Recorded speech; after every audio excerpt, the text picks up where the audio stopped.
Lucky to go to race meetings, 24-hour races around the world. The Mont was the first one I ever went to.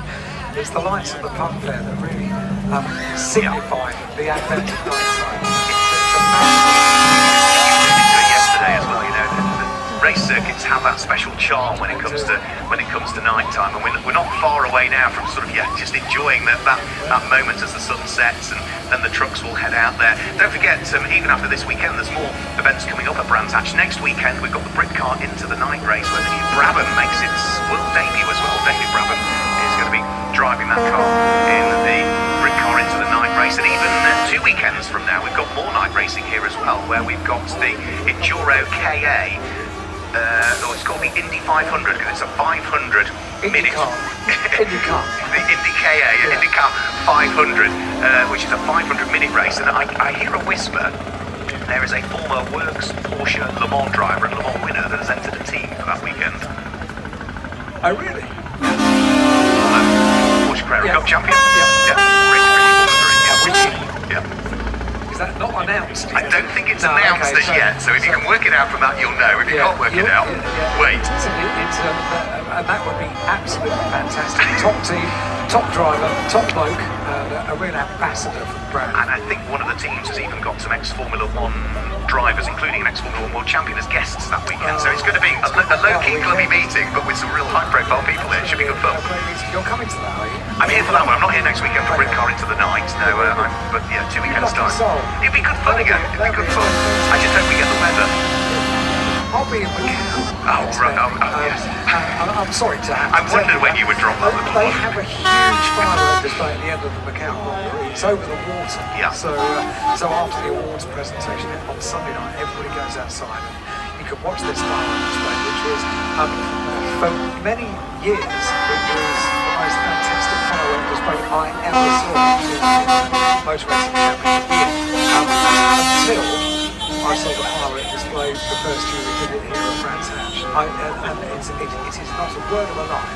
The firework display that we have here at Brands Hatch every year gets better and better and better, and it really does eclipse the one I think we keep alluding to it each year as well, that every year you also see something different. It's not the same display. You see fireworks you have never seen before, and the effects that they give are so different, and almost sort of, you can't believe, your eyes can't cope with some of the effects that you see when they head up into the sky. Fantastic stuff.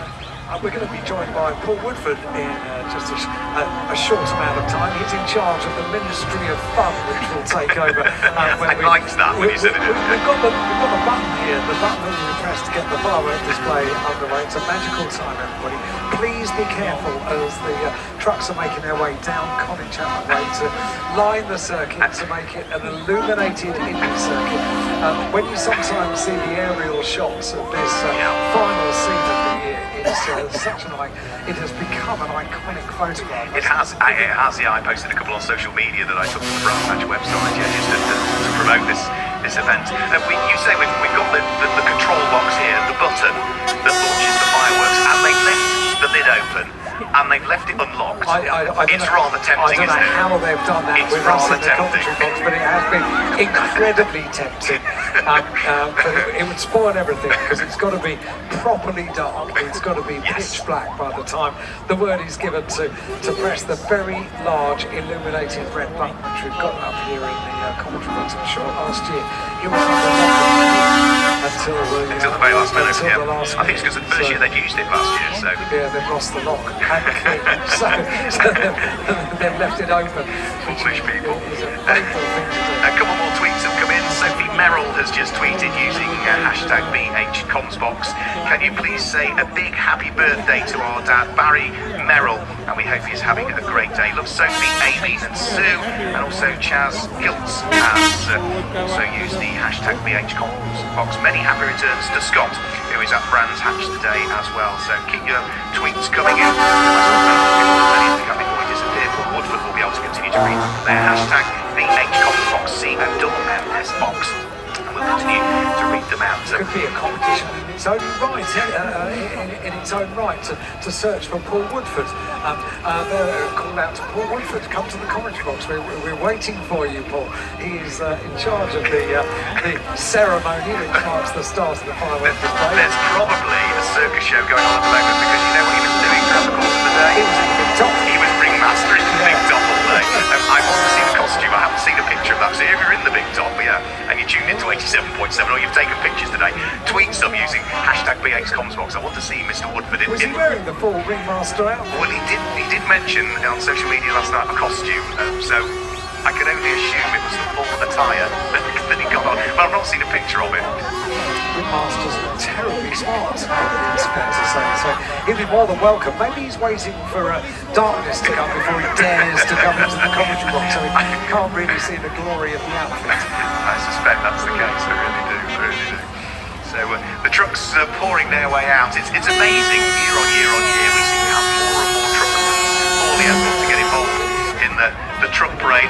It's absolutely wonderful, isn't it, to see them all out there. And you look at me, for me, the ones that I'm more impressed with than anything, not because it's a particular type of truck, but it's the tipper trucks that day in, day out are working in quarries, and then you look at them here and they look absolutely immaculate. They've never done a day's work in their life, and that, for the owner drivers, for the owners, whatever it is, it'll take hours and hours and hours to check wash them off, prep them, and get them all polished, tyre blacked, and bring them along. I'm very surprised that a local BTCC team principal, David Bartram, the boss of Motorbase Performance, has not brought his new Pride and Joy along to be part of the, because he's got a wonderful new flatbed. David Bartram is the best friend I've ever made in my life, because I never worry about breaking down in the vicinity, because Barty is one of these people he'd be very happy to come out and recover you. Barty's less happy now that you moved to Andover rather than being in Orpington, though. That's the problem, Friendship only goes so far, within the confines of the M25. I'm in a green zone when I get into there. And David's up here with me in the commentary box. You're a bit of a truck fan, aren't you, Martin? Oh, I like trucks. You do. You've just got this brand new. You've always had a flatbed, haven't you? Another one, the flatbed obviously is our latest little, so I'm always looking for a recovery truck, but obviously our fleet of race trucks are quite enjoyable as well. You adore them, don't you? And you regularly come on to this final meeting of the year at Brands. Well, I started truck racing years and years ago in the 80s, the guys back in those days, so people like Reg Hopkins and so on. So it's nice to come and see it. I mean, it's a very good event. It's fantastic supported. And it's immense, so it's well worth a trip out. It's lovely to have you and Barbara here on a day off here at we do have in the vicinity a ringmaster. We do have a ringmaster. A shy and retiring ringmaster wearing the full regalia just outside. It does look very smart, doesn't it? What a Bobby does. It does look very smart. I think that's going to be adopted as the new MSV attire for next year as well. The official clothing. I would be terribly entertained if that happened.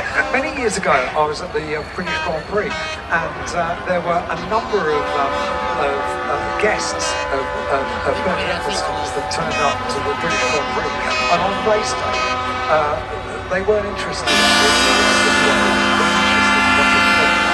what they did want to do was to look at trucks. The football music presented down in the truck park, and they are beautifully presented. David keeps his trucks in a very similar way as David Bartram, but they were only interested in the trucks. It's also, you look at the attention to details of the race meeting as well.